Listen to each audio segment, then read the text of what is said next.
할렐루야. 예. 오늘 11월 첫 주일에 저희 교회 행복나눔 축제에 오신 여러분들을 진심으로 환영하고 감사드립니다. 지금 보신 영상은 젊은 친구들이 많이 보았던 영화 반지의 제왕 일부분입니다. 반지의 제왕 하면 아마 어떤 사람들은 그 유명한 축구 선수 안정환 얘기 아니냐 그런데 안정환 얘기가 아닙니다. 영국의 작가 돌킨이 1950년대 3부작으로 쓴 장편 소설 이 내용을 판타지의 고전으로 평가받고 있습니다. 소설만으로도 1억 부 이상 팔린 것으로 알려져 있는데 우리나라에서는 책보다는 영화가 더 친숙해져 있습니다.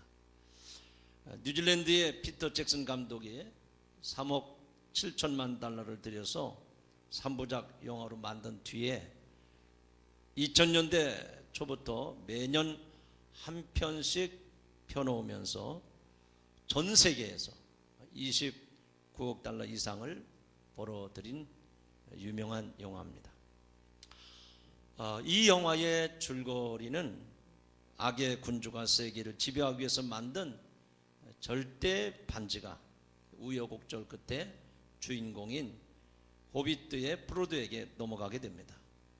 그 절대 반지가 다시 악의 손에 들어가지 않도록 영원히 파괴할 수 있는 불의 산을 찾아가는 그런 내용이 이 영화의 줄거리입니다.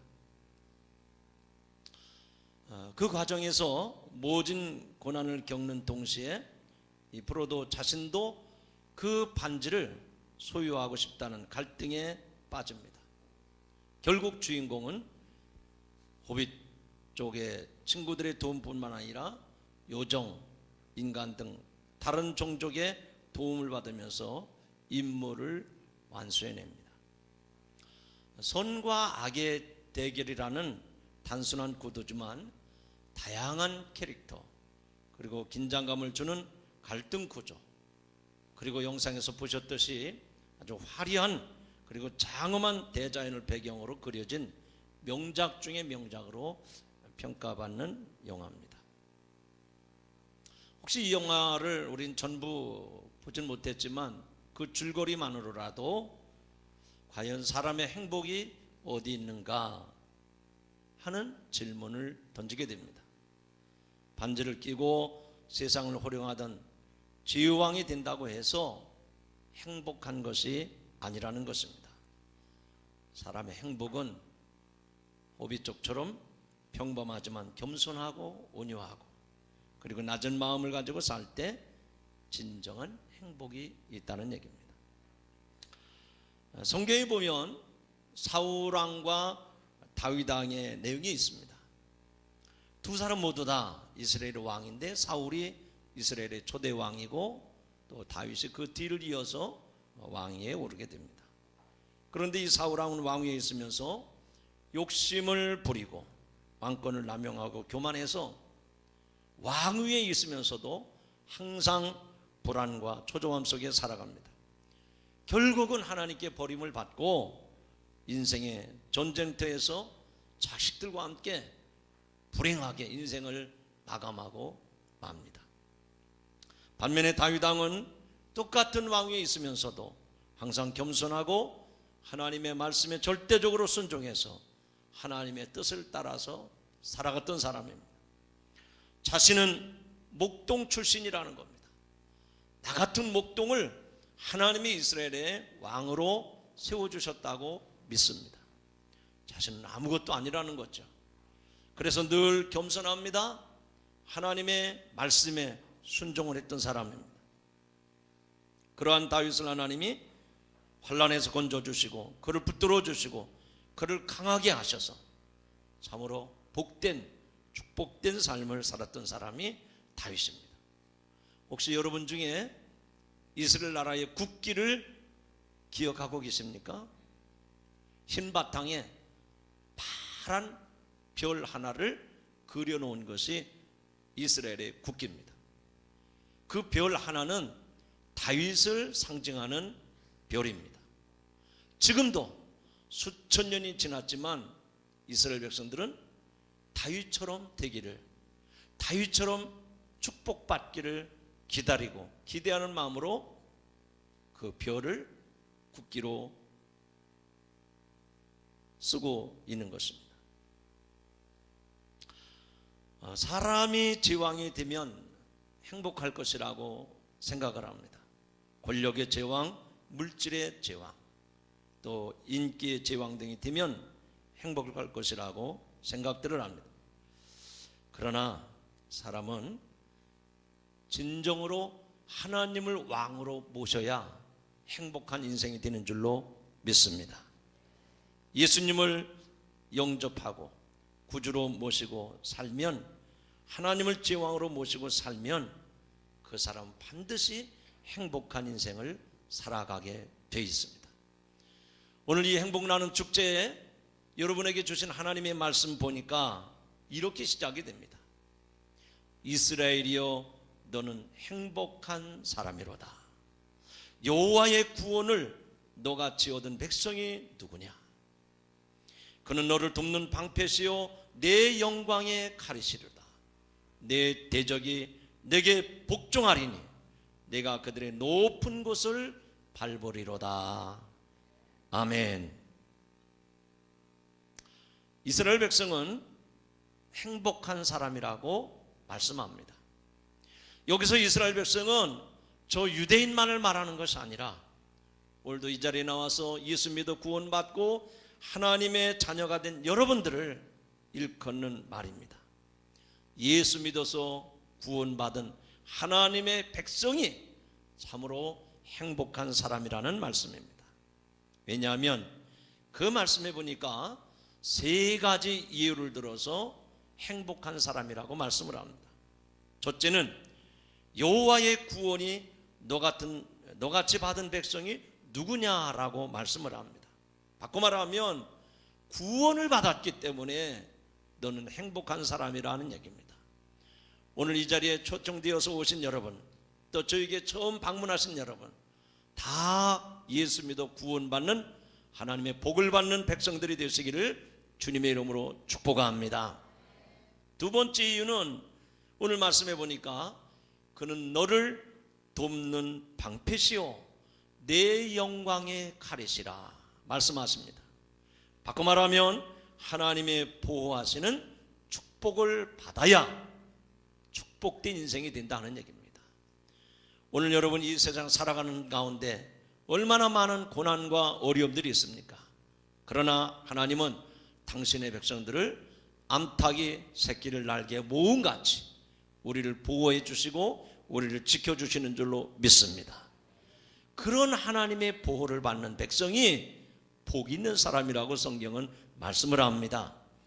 또 세 번째로 오늘 말씀해 보니까 내 적이 내게 복종하리니, 내 적이, 내 대적이 너에게 복종을 한다, 무릎을 꿇는다, 그 얘기죠.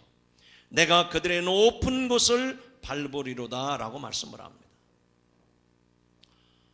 우리가 물질의 힘을 가지고 권력의 힘을 가지고 이 세상 지식의 힘을 가지고 살아가지만 그러나 나보다 뛰어난 것이 얼마나 많은지 모릅니다. 그런데 하나님이 우리의 대적을 물리쳐 주신다라고 말씀을 합니다. 바꿔 말하면 하나님 믿는 사람들은 하나님이 승리하는 복을 주신다, 그 얘기죠. 여러분, 하나님을 믿음으로 승리하는 축복이 있음을 믿으시기 바랍니다. 그런 사람이 복이 있다고 말씀을 합니다. 세 가지 말합니다. 구원의 축복, 보호의 축복, 승리의 축복을 받은 사람이 참으로 행복한 사람이라고 오늘 성경에 말씀하고 있습니다. 여러분, 그림을 좋아하십니까? 명화 중에 명화가 하나 있습니다. 그것은 밀레의 만종입니다. 이 밀레가 그린 만종은 가치가 1조 원이 더딘다고 그래요. 왜 그렇게 그 그림이 비싼가?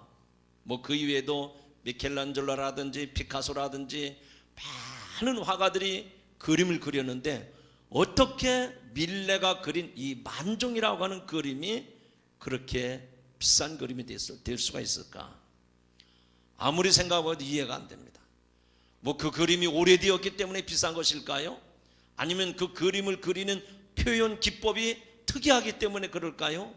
아니면 다른 그림보다 예술성이 뛰어나기 때문에 그 그림이 비싼 것일까요? 저는 그렇게 생각하지 않습니다. 다른 그림도 다 훌륭하지만 밀레의 만종이라고 하는 그림 속에서 보여주는 내용이 있어요. 그 내용은 어떤 다른 그림보다도 비교할 수 없을 만큼 뛰어난 내용이 있는데 그만한 가치가 있다는 거죠.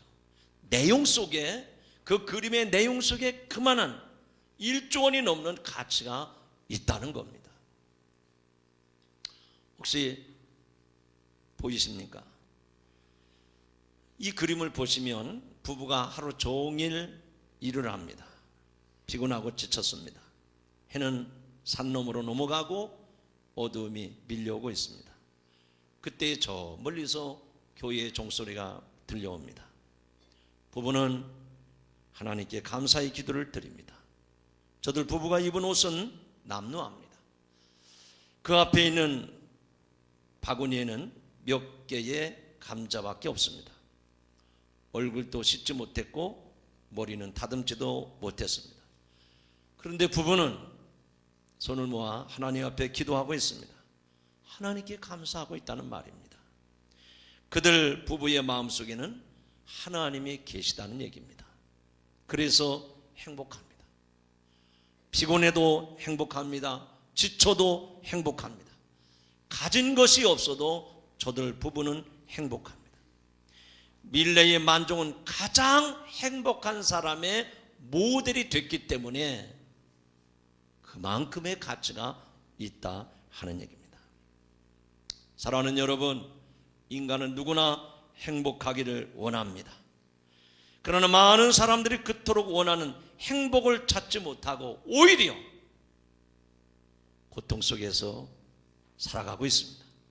가정 문제, 건강 문제, 경제적인 문제, 또 우리의 장래 문제, 그 외에도 수많은 문제들로 끊임없이 고통을 당하고 있습니다. 행복의 파랑새를 잡으려고 하지만 한마디로 순간의 쾌락은 있지만 참으로 영원한 행복은 없습니다. 그 이유가 무엇일까요? 그것은 바로 인간이 범죄해서 하나님을 떠났기 때문입니다. 물고기는 물을 떠나 살 수 없습니다. 나무는 땅을 떠나서 살 수 없듯이 인간은 하나님을 떠나 살 수가 없는 것입니다. 어떤 농부가 농촌을 지어서 아마 소출이 많이 거두게 됐습니다. 얼마나 많이 거뒀는지 풍성하게 거두어서 곡간에다가 그 소출을 다 쌓아두려고 하는데 곡간이 너무 작아가지고 거기에다가 그 소출을 쌓을 수가 없는 거예요. 그래서 농부는 할 수 없이 곡간을 헐고 다시 곡간을 지어서 거기에다가 그 소출을 쌓아두게 됩니다. 그러면서 하는 말에 이렇게 말합니다. 내 영혼아 이제는 평안히 쉬고 먹고 마시고 즐거워하자. 그런데 그렇게 이야기하는 이 농부를 향해서 하나님이 이렇게 말합니다. 어리석은 자여, 오늘 밤에 내 영혼을 도로 찾으리니 내가 지금까지 쌓아둔 것이 누구 것이 되겠느냐.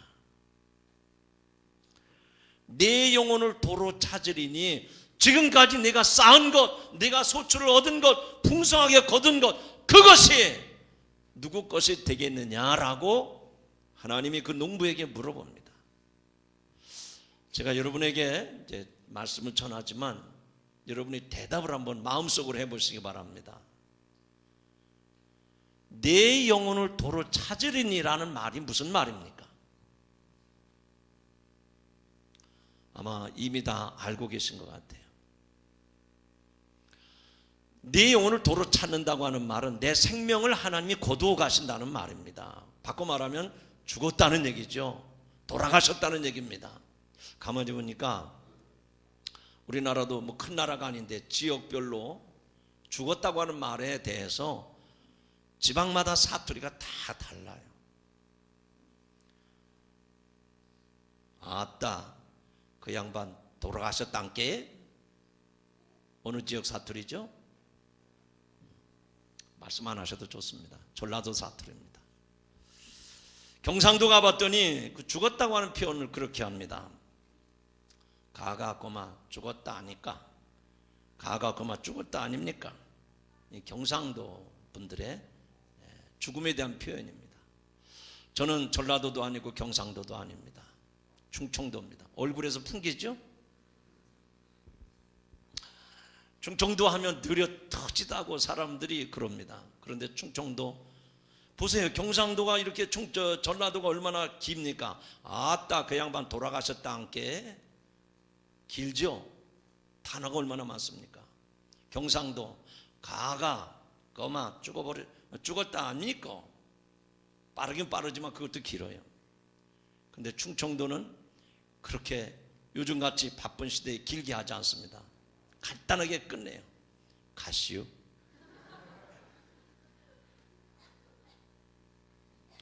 제가 이렇게 여러분들하고 식사하러 가는데 이 앞에 이제 아주 음식 잘하는 영양탕을 하는 데가 있어요. 그 다른 분들이 이제 같이 가면 물어봅니다. 보신탕을 드시겠습니까? 삼계탕을 드시겠습니까? 근데 뭐 그렇게 길게 물어볼 거 없어요. 저는 간단하게 물어봅니다. 개혀?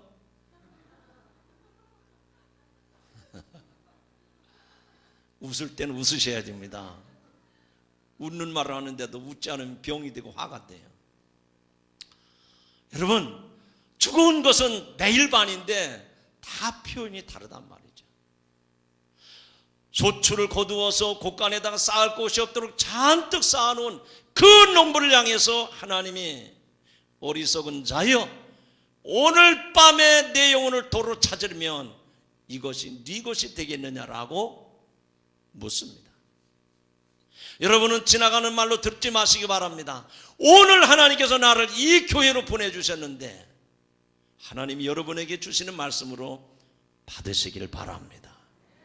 사랑하는 아무개야, 내가 재물이 많다고, 내가 학식이 많다고, 내가 세상에 부귀영화가 있다고, 그렇다면 내 영혼을 도로 찾으리니 그 부유함이, 그 학식이, 그 명예가 네 것이 되겠느냐.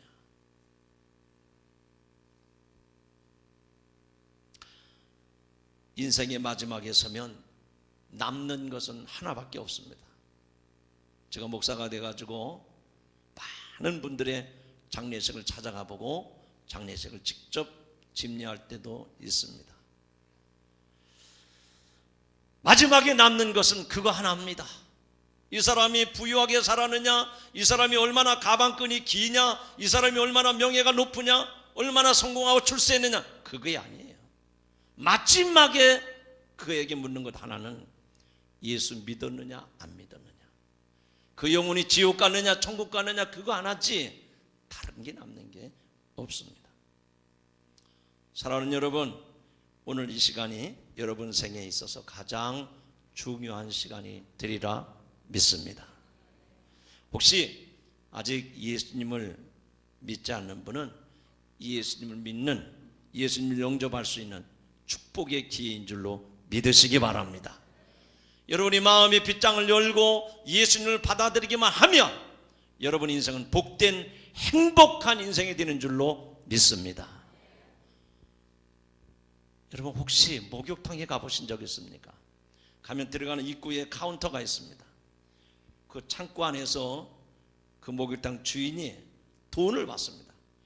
근데 꼭 손을 내밀기 전에 그 앞에 보면 이렇게 쓰여진 글귀가 하나 있습니다.